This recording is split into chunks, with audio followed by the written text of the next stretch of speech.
Hello and welcome to America in Focus, powered by the Center Square. I'm Dan McCaleb, executive editor of the Center Square Newswire service.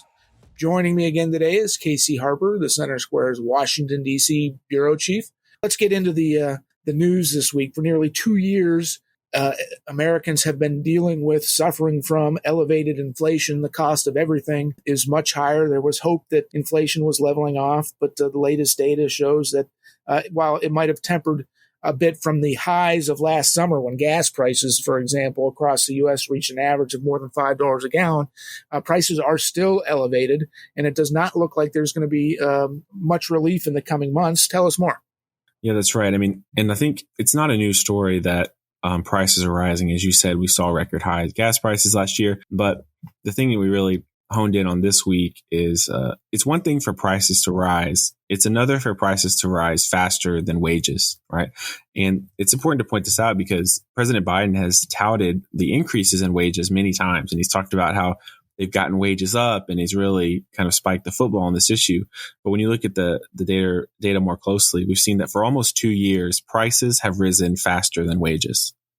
I mean, the prices of all kinds of goods and services have risen faster than average hourly wages. So, and just to put a finer point on this, what cost Americans $100 to buy when Biden took office now costs $115, right? And wages have not risen at that same rate, right? So, even if you would have had to have gotten a abnormally large raise compared to the average American just to keep pace with inflation, right? So I can say it a lot of different ways, but that's the story here. Last year, for example, average hourly wages increased by 5%, but inflation rose by 7%. So I think that just puts a finer point on it. We try to simplify the economics of the centersquare.com, and because politicians can point to random data points and say wages increased so and so percent, but it's like, hey, let's just be truthful about what's happening here. Wages have increased, but prices have gone up faster. And that's, Americans are paying the price for that right now. Right. And we've seen from polling, too, that because of elevated inflation, many Americans are changing their purchasing habits, either buying less, buying more generic, going out to eat less. And of course, that has an impact on the entire economy. And I would argue, Casey, that this inflationary issue is impacting President Joe Biden's approval rating, which you wrote about this week. Yeah, you're right about that. Biden's approval rating has dropped to nearly the lowest point in his presidency, which is pretty amazing because it was at 45% in February, which was a lot better. And now it's dropped down to 38% this month. I mean, the lowest has been is 36% that's when gas prices were breaking record highs. And so I think this inflation issue, inflation has improved slightly, but it's definitely it's taken a big toll on President Biden's approval rating. Other issues like the Hunter Biden scandal has really picked up a lot. I think that's hurting the president as more and more evidence comes out that doesn't look too good. But, the inflation issue is a steady hammer that's chipping away at American voters' confidence in Biden. But now with the bank collapses, the Fed just raised interest rates again.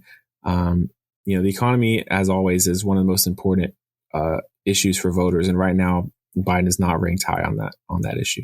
Yeah, as you mentioned, the Fed raised the interest rates another 0.25% this week, but that is less than some of the rate increases that it put in place last year when inflation was ranging.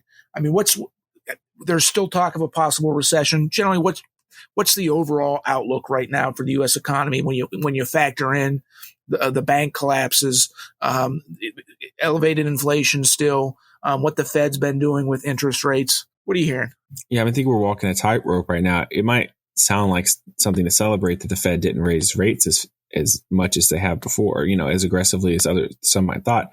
But I don't think so at all, because it's very likely the only reason they didn't more aggressively raise interest rates is because they were worried that the economy was too fragile to handle it because of the bank collapses. Right. I think it's very possible that we're going to see more bank collapses because, the federal government encouraged banks to buy all these treasury bonds and investors to buy all these treasuries. And now those treasury bonds are so expensive because the interest rates have hiked up and they're on the balance sheet of these banks. And so I think there's very likely we'll see more bank collapses. The Fed can't raise rates as much because of the fragility of the economy. So inflation is going to remain higher for longer. I think it's very, very possible that we're going to see this elevated inflation throughout this year. Just all rosy picture all around, Dan. This is another story that our listeners can keep up with at thecentersquare.com, because we will continue to write about it because it's important to Americans everywhere. For Casey Harper, I'm Dan McCaleb. Please subscribe, and thank you for listening.